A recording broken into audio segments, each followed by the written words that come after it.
राष्ट्रीय लोक जनशक्ति पार्टी के प्रमुख पशुपति कुमार पारस ने यह कहा है कि उनकी पार्टी ने महागठबंधन से जुड़ने की कोशिश की थी, लेकिन बात नहीं बनी। इसलिए उन्होंने फैसला किया कि पार्टी अकेले चुनाव लड़ेगी।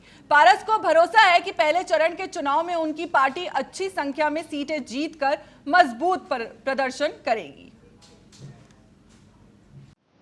देखिए, ये पूर्व का भी इतिहास रहा कि 2005 में भी हमारी पार्टी हम लोगों ने अकेले लड़ के बिहार में 29 विधानसभा सीट पर हम लोग को विजय हुई थी।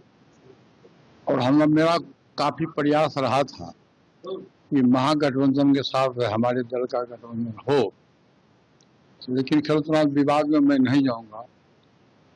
गठबंधन नहीं हुआ और हमारी पार्टी का संगठन पूरे बिहार में है और खासकर हमारे साथ में जो हमारा दलित सेना है वो काफ़ी मजबूती के साथ बिहार में है।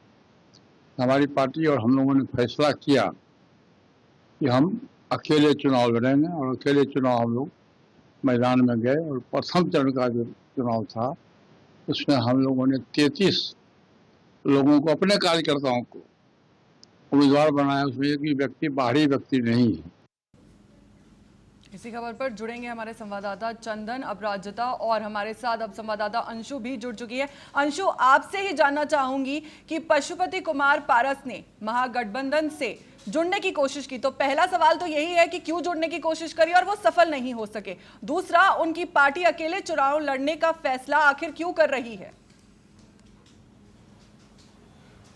जी, जिस तरीके से फौजिया आपने सवाल किया, ये सवाल बिहार की राजनीति में कई स्तरों से अगर कहे तो एक बार यहाँ पर भी लग रहा है जो पारिवारिक जो विवाद थी, जो कुर्सी की लड़ाई थी, वो सार्वजनिक भी हुई, आरजेडी में बात नहीं बनी, तो इसीलिए पशुपति पारस ने खुद चुनाव अकेले लड़ने का ऐलान किया। और उसके बाद जो अब लग रहा है कि चिराग का जो वर्चस्व दिख रहा है, कहीं ना कहीं बिहार में जो एक क्रेज है उसको लेकर पशुपति पारस भी अब कुर्सी को लेकर झुकते नजर आ रहे हैं। अगर पिछले विधानसभा चुनाव की बात करें 2020 की, तो फौजी आपने देखा होगा कि ये हर एक जनता भी जान चुकी है बिहार की राजनीति में कुर्सी को लेकर लगातार जो खींचातानी देखी गई, आपसी रिश्ते भी कब एक अपने कोई दुश्मन बन जाए ये कोई नहीं कह सकता। यहाँ पर महाभारत भी हुई, चिराग पासवान तब अकेले कुर्सी के लिए जद्दोजहद करते नजर आए, वो भी अकेले लड़े थे।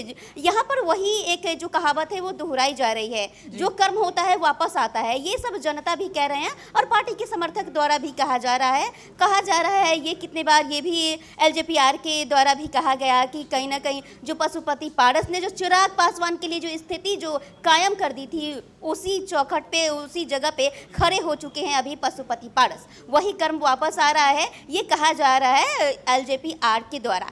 तो कहीं ना कहीं जो अब है वो अपने कुर्सी को लेकर अपने बिहार में राजनीति जो खोती हुई जो उनकी छवि है उसे अब वापस पाने के लिए वो चिराग पासवान का अब सहारा ढूंढ रहे हैं। और चिराग पासवान से अब वो आएंगे आपके पास।